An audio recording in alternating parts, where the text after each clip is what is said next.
Hello everyone, সবাই কেমন আছো? তো এর আগে একটা শর্ট শেয়ার করেছিলাম যে আমি একটা ছোট্ট মিষ্টি মেয়ের জন্মদিনে গেছিলাম। তো তারই জন্মদিনের ইলাহি আয়োজন আজকে তোমাদের সাথে শেয়ার করব।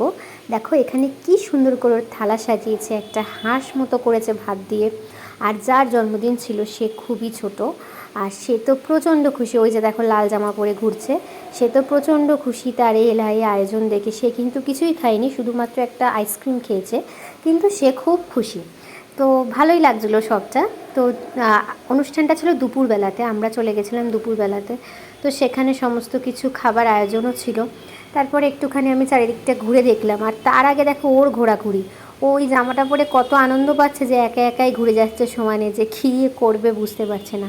তারপরে চলে গেছিলাম ওদের একটু ব্যালকানিতে। ব্যালকনিটা কাইন্ড অফ একটু মেসি ছিল, বাট এই দোলনাটা লাগিয়েছে যেটা খুব সুন্দর লাগছিলো দেখতে। তো ওখানে আমি একটুখানি বসে ছবি টবি তুলেছি, যেটা আমি শেষে না হয় অ্যাড করে দেবো।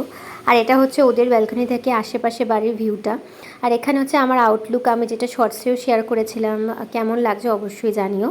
তো চলো এবার মেন কোর্সের পালা। মেন কোর্সে কী ছিল দেখা যাক। প্রথমেই পড়ে গেছিলো রাইস, তার সাথে ছিল ভেটকি মাছের ফিশ ফ্রাই, এবং তারপরে চলে এসেছিলো কিন্তু চিতল মাছের মুইঠা। চিতল মাছের মুইঠাটা খেতে খেতে চলে এসেছিলো গলদা চিংড়ির মালাইকারি, কিন্তু সত্যি বলতে ওটা আমার ভিডিও করা একদমই হয়নি। তারপরে চলে এসেছিলো চিকেন কষা, যেটার ভিডিও আমি করেছি। ডিজার্ট আইটেমের ভিডিওগুলো আমি আর করলাম না। তো আমাদের বাড়ির পাশেই ছিল বলে বাড়ি চলে এসেছিলাম, এবং তারপরে ভাবলাম শাড়িটা ছাড়ার আগে আরেকটু তো পোস্ট বানতেই হয়। তো একটুখানি পোস্ট টোস্ট দিয়ে নিলাম, আর শেষে আমি দুটো ছবি অ্যাড করে দিলাম। এই ছবিগুলো ভার্টিক্যালি তোলা বলে একটু লম্বাটে লাগতে পারে, কিন্তু ছবিগুলো দেখে অবশ্যই জানিও কেমন হয়েছে ছবিগুলো।